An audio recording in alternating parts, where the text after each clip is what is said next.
When we talk about success in relationships, especially for women who already carry themselves with strength and purpose, the first pitfall they avoid is losing themselves for someone else.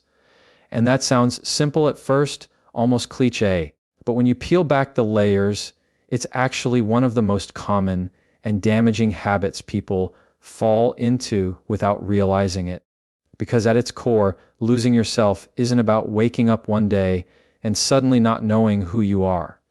It happens in small, almost invisible ways, giving up a dream here, silencing your voice there, slowly trading your values for the comfort of someone else's approval.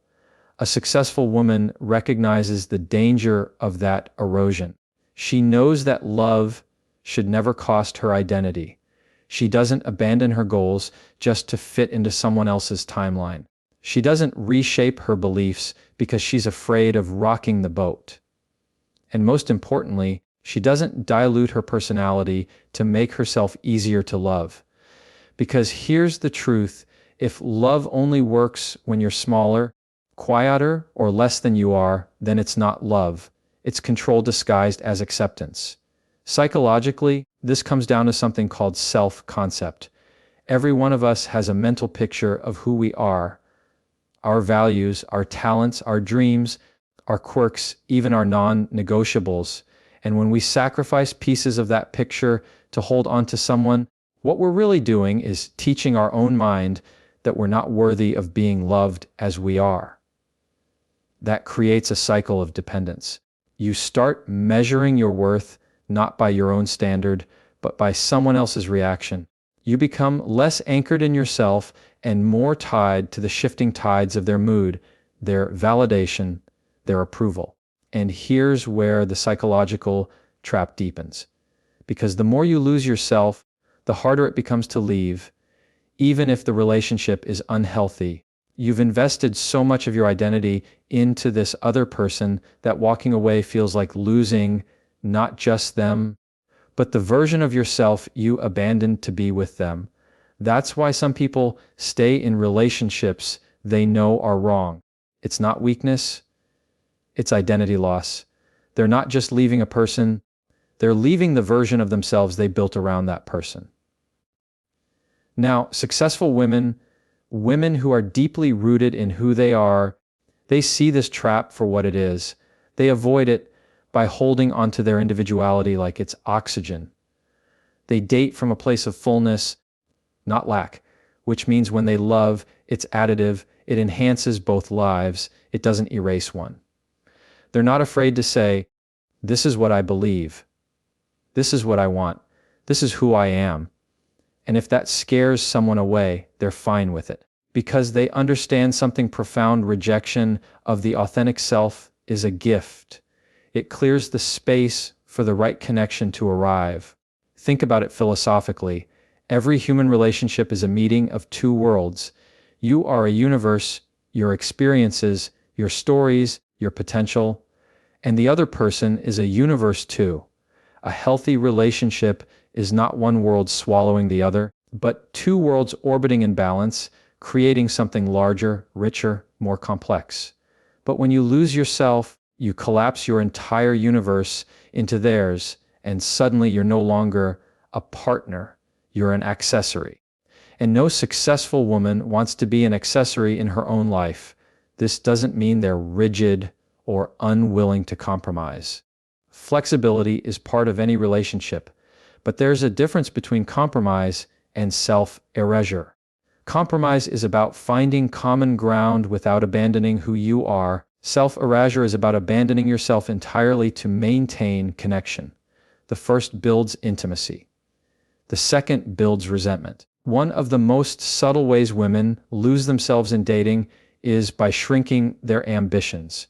Maybe she dreams of building a career, starting a business, traveling the world. But then she meets someone whose vision of partnership demands her to step back, to tone it down, to prioritize his comfort over her calling. And little by little, she convinces herself it's love. But love that asks you to bury your fire is really fear in disguise. Fear of being too much, fear of being left, fear of standing alone. A successful woman doesn't operate from fear. She operates from abundance. She knows that the right partner won't just allow her to chase her dreams.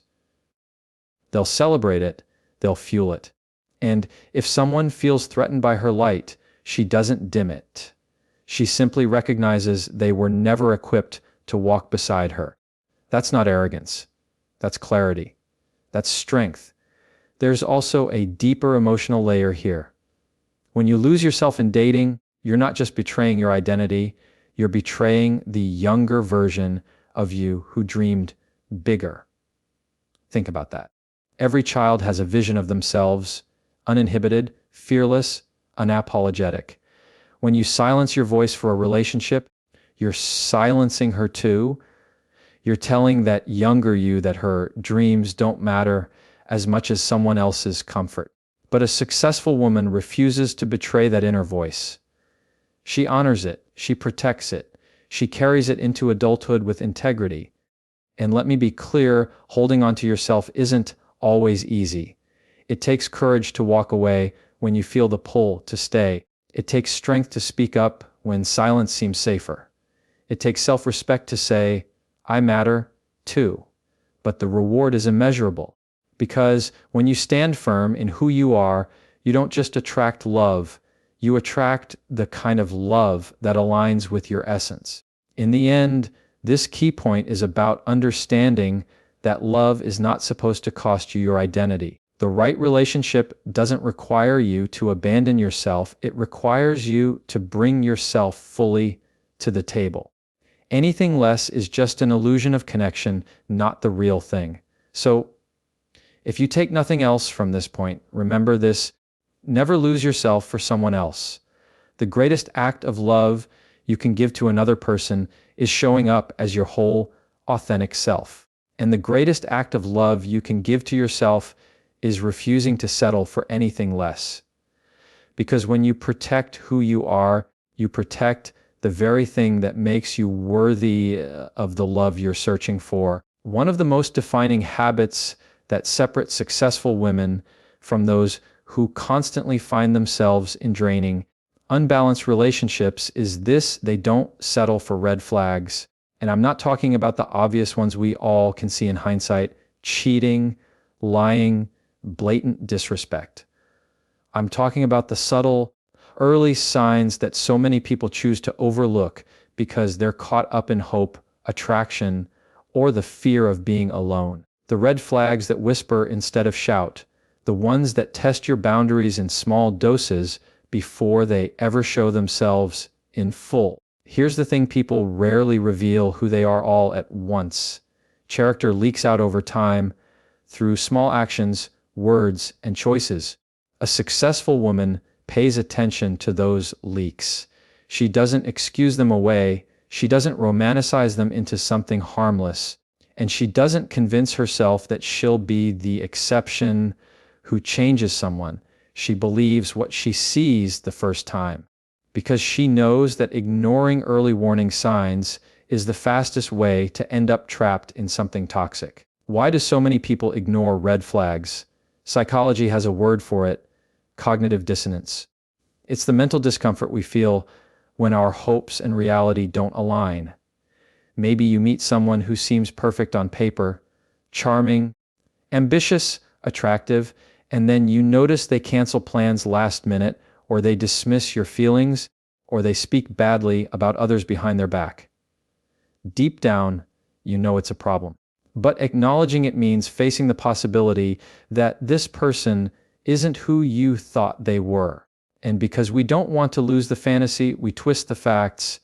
We tell ourselves they're just busy, or stressed, or misunderstood.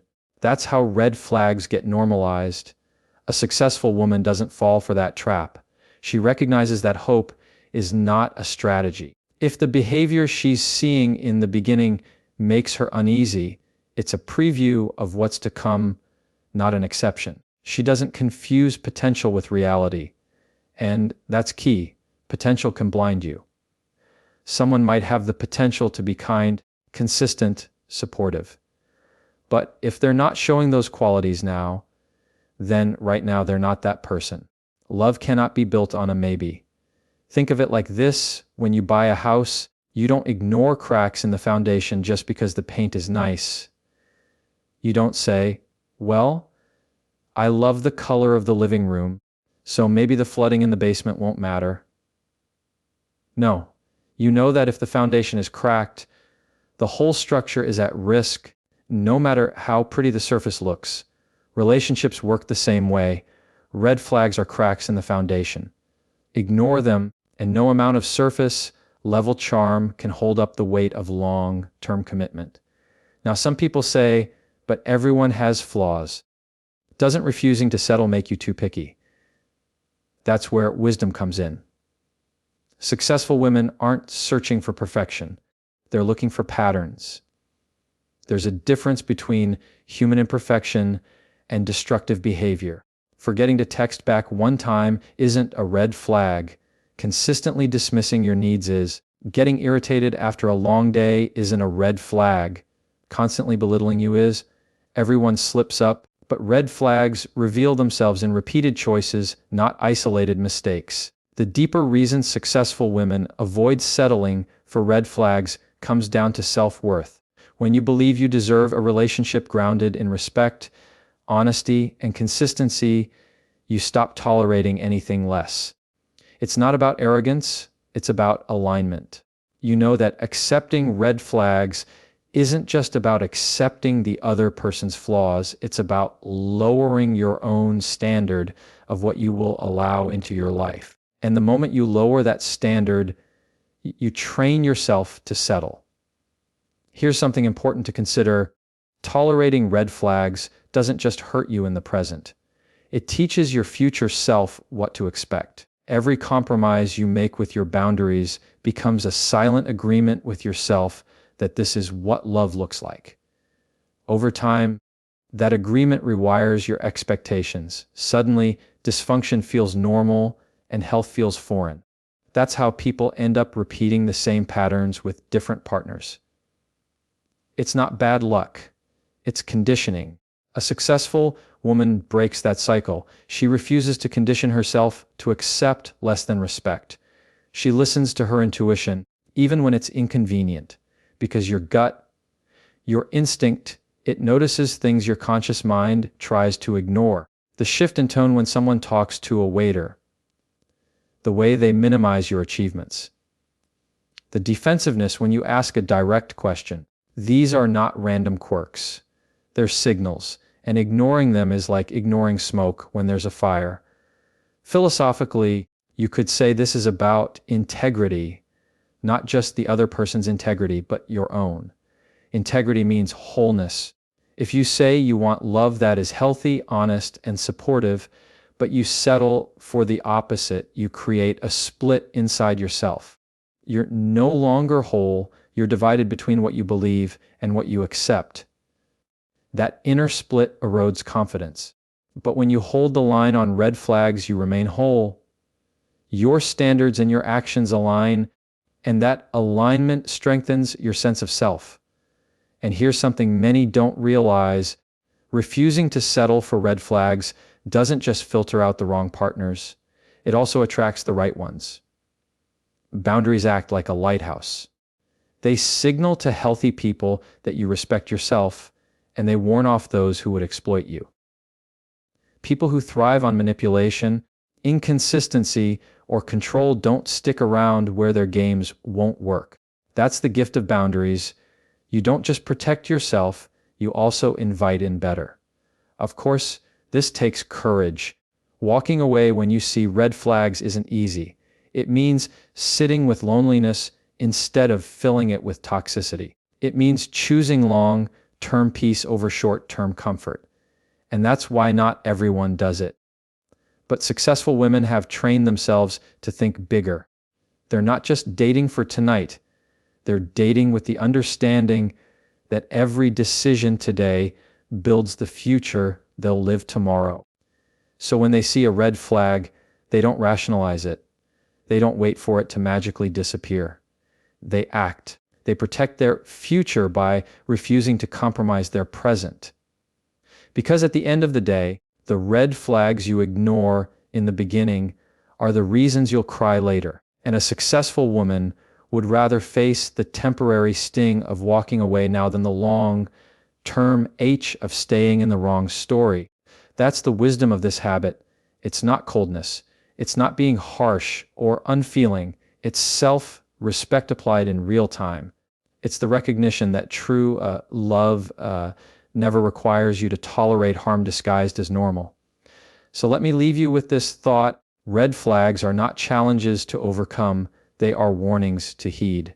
And every time you honor those warnings, you honor yourself.